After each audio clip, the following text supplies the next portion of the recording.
मुझे बताएं सच्ची ईमानदारी से बताएं, आपकी जो तनख्वाह है जब $172 पे चली गई तो आपकी तो आधी तनख्वाह खत्म हो गई। हम ब्लेस्ड लोग हैं कि अभी भी हम खींच खूंच के महीना निकाल लेते हैं। सर जिनकी 40,000 तनख्वाह है, 45,000 तनख्वाह है, दवाइयों के खुदा के लिए कुछ चीजें तो जो जिंदगी बचाएं, दवाइयां महंगी, बुनियादी चीजें महंगी, कुछ चीजें तो है ना जो आप कंट्रोल कर सकते हैं, तो क्यों नहीं कर पा रहे? 3 वजह है। बड़ी साहब मसला ये है ना सर, ये बहस हम भी करते हैं, आप भी डेली टीवी पे करते हैं। वो कहते हैं जी आलमी सतह पे महंगी है, वो कहते हैं जी आप इस खित्ते में, इस रीजन में किसी और की उठा के देख लें आप प्राइसेस, पेट्रोल की, दवाइयों की, आटे चीनी की, पाकिस्तान सबसे सस्ता है। मुझे सर समझ नहीं आती है कि ये किस किस्म का कंपैरिजन है। आप महंगाई का कंपैरिजन कर लेते हैं, आप वहां पे पर कैपिटा इनकम का कंपैरिजन क्यों नहीं करते? हेलो दोस्तों, पाकिस्तान में इन्फ्लेशन अब बहुत बढ़ गया है। एक एस्टिमेट के हिसाब से नवाज शरीफ के सरकार से इन्फ्लेशन अब 72% तक इजाफा हुआ है और यह सब इमरान खान सरकार की किया हुआ करतूत है। जब गंदम का फसल आया तो बड़े बड़े किसानों को एक्सपोर्ट करने के लिए परमिट्स दे दिए, क्योंकि वह लोग सरकार के इलेक्शन से पहले पार्टी फंडिंग देते थे। जब पाकिस्तान आज़ाद हुआ तब हमारे तरफ लैंड रिफॉर्म्स नहीं लाए थे, इसलिए अब भी वह जागीरदारी चलती है। इमरान खान को पिछले इलेक्शंस में बहुत बड़ा फंडिंग देने वाला जहांगीर तरीन एक ही आदमी 29,000 एकड़ जमीन का मालिक है। मतलब एक आदमी के पास 29,000 एकर्स जमीन है। ऐसे लोग पैसे कमाना तो एक्सपोर्ट्स करने से ही हो सकता है, तो इसलिए पाकिस्तान में इन्फ्लेशन बहुत बढ़ गया है। दूसरे डिस्कशन में एनालिस्ट बोल रहे थे कि पाकिस्तान के ऊपर अमेरिका और भारत चाल चला रहा है और पाकिस्तान को दबाने के लिए कोशिश कर रहे हैं। ये लोग तो कॉन्स्पिरेसी थ्योरीज बेच के लोगों को डरा के पैसा कमा रहे हैं। दोस्तों, आज का ये डिस्कशन बहुत इंटरेस्टिंग होने वाला है। वीडियो अंत तक जरूर देखना। अगर आपको ये वीडियो अच्छा लगा तो लाइक और सब्सक्राइब जरूर करना। जय हिंद। सर मान लेते हैं, सर ये भी मान लेते हैं बैनुल खित्ते में हम सारों से सस्ते हैं, चलो मान लिया। बैनुल अक़वामी कीमतें भी हम मान लिया। सर दो चीजें तो अपनी माने ना, एक जो IMF के साथ आपने मुआहदा किया और वो जो निचोड़ रहे हैं और आप घुटने टेक के, एक भी ये जो नया टार्जन हम लाए थे शौकत तरीन साहब, इन्होंने पहले कहा सारा मईशत का भट्ठा बैठा दिया, अब मैं इसको ओवरऑल करूंगा। वो क्या कर रहे हैं? IMF से मुज़ाकरात करेंगे, दोबारा इन शिक्कों पे अमल करना मुमकिन नहीं है। क्या कर रहे हैं? IMF का मुआहदा सबसे इंपॉर्टेंट है, वो हमें मार रहा है चारों तरफ से। और उसके बाद bad governance, bad performance, bad management, नाअहली और जो इनकी पॉलिसियों में तसलसल नहीं है, वो है। सर आप कुछ चीजें तो है ना जो अब एक मेरे मोहल्ले में एक जगह चीनी 110 रुपए की मिल रही है, दूसरी जगह 105 की मिल रही है, एक जगह 100 रुपए की मिल रही है।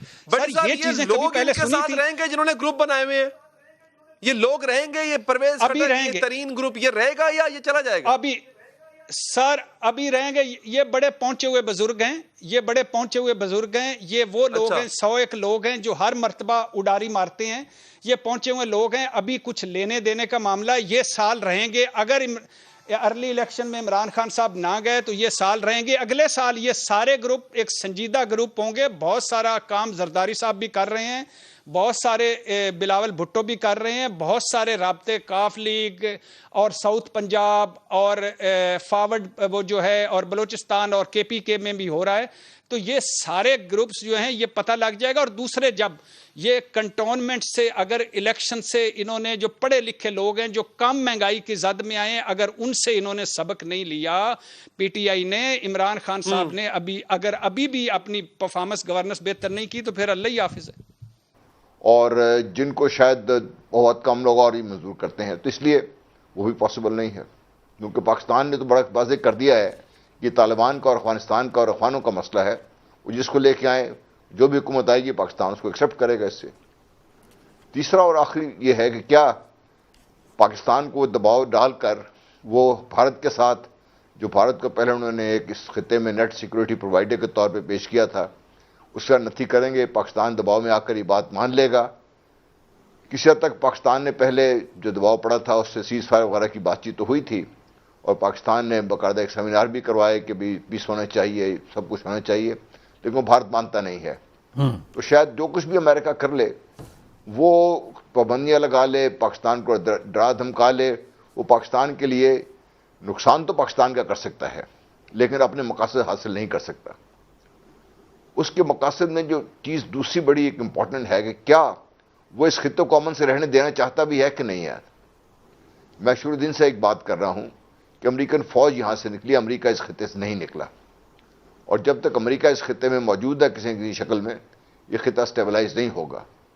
और अगर स्टेबलाइज नहीं होगा तो पाकिस्तान को प्रेशर डाले या ना डाले, पाकिस्तान को तो वैसे ही मसला बन जाएगा। अफगानिस्तान ऑलरेडी एक मसला है। तो ये जो बिल लेकर आए हैं, ये रिपब्लिकन जो एक्सट्रीम राइट वाले हैं उनका है, ये 20 सेनेटर्स ने पेश किया है। इसमें डेमोक्रेट शामिल नहीं है, प्राइवेट मेंबर्स बिल है, ये शायद पास ना हो, लेकिन ये बिल बड़ा इंटरेस्टिंग है। इसको पढ़ के पता ये लग चल जाता है कि भी जो उन्हें पता कुछ नहीं है, जो एक्सट्रीम राइटिस्ट हैं या जो न्योकॉन्स हैं, उनको चीजों का एक तो अंदाजा नहीं है। दूसरा, उन्होंने जो बात की है कि चीन पे ये कर देंगे और रूस को ये कर देंगे, और आइंदा से जो इस खत्ते में जो एक पावर ब्लॉक बनने जा रहा है उसको हम तोड़ने की कोशिश में ये कर, तो बिल बड़ा इंटरेस्टिंग है इस लिहाज से कि वो अगर वो ये भी नहीं बुनियादी चीज़ नहीं समझ पाता तो फिर तो बहुत ही गलत कंसेप्शन है उसके अंदर, वो सोच के अंदर कुछ खलल है उसके। दूसरी बात, अगर वो ये समझता है कि हम भारत की कोई इजारादारी कबूल कर लेंगे, ऑब्वियसली इम्पॉसिबल चीज़ है। एक दो चीज़ें और हो सकती हैं, शायद हम पे कभी कोई ये भी बात की जाती है कि न्यूक्लियर का कोई पाकिस्तान पे, मेरा हाल है वो वक्त गुजर गए जो न्यूक्लियर का, अब तो मतलब ये कहने की बात रह गई है ज़ुबान की हद तक, लेकिन अब पाकिस्तान इसमें बहुत आगे इस्टेब्लिश्ड एक न्यूक्लियर मुल्क है, न्यूक्लियर पार है, तो ये इसलिए ये भी मुमकिन नहीं है। हाँ, बेसिस की बात हो सकती है, वो ये चाहता हो कि ओवर द होराइजन जो मुझे मिल रहा है, अगर मिल सकता है पाकिस्तान से तो आसानी उसके लिए बहुत हो जाती है, जिस तरह शमसी वगैरह में पहले उसको आसानी हो गई थी यहाँ पे। लेकिन साथ ही साथ गो कि आपने जिक्र किया कि उनके जो ड्रोन्स हैं वो रूस उनको इन्फॉर्म कर देगा कि कितने आए हैं या कितने, या कोई और इन्फॉर्म कर सकता है। रूस असल में उनको बढ़ चढ़ के आगे पेश कर रहा है कि आप सेंट्रल एशिया के अंदर जो हमारे बेसिस हैं उनको इस्तेमाल कर सकते हैं ड्रोन्स के लिए, ओवर द होराइजन कैपेबिलिटी के लिए, और लगता ही है मोस्ट लाइकली कि वो शायद वो उसी कैपेबिलिटी को सेंट्रल एशिया से इस्तेमाल करेगा। तो बाहर सूरत कहने का मतलब ये हुआ। हाँ, ये दूसरी बात जनरल साहब ने जो कही कि वो कितना डिस्टेबलाइज रखना चाहता है, मेरा ख्याल है अगर डिस्टेबलाइज रखना चाहता तो शायद यहाँ से जाता ना, वो 2,500 भी छोड़ देता है यहाँ पे कि चलो ये 2,500 ये और कुछ कॉन्ट्रैक्टर मिला के काम करते रहेंगे यहाँ पे जो गंद क्रिएट करना है।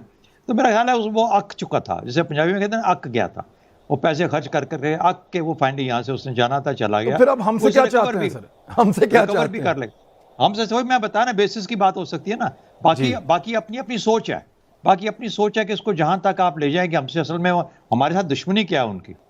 अच्छा, तो अब अगर उसने दुश्मनी हमारे साथ ही करनी है तो मतलब ये तो फिर सुपर पावर तो फिर हम हुए, वो तो ना हुआ ना कि इतना बड़ा मुल्क हो कि हमसे दुश्मनी करना चाह रहा। तो बात ये हो गई कि तो इसलिए मेरा अपना ख्याल ये है कि थोड़ा सा हौसले के साथ हालात को स्टडी कीजिए। हाँ, जो एक प्रेशर पॉइंट है वो ये है कि पाकिस्तान सपोर्ट अगर तालिबान को अफगानिस्तान में करता रहेगा तो तालिबान उस तरीके से फेल नहीं होंगे जिस तरीके से कि अमेरिका शायद चाहता है कि यहाँ वो वहाँ पे फेल हों। हाँ। क्योंकि अगर अफगानिस्तान में तालिबान फेल होते हैं, क्योंकि उनकी वजह से उनको एक हज़ीमत उठाना पड़ी है, तालिबान की वजह से उनके लिए मुश्किल खड़ी हुई है।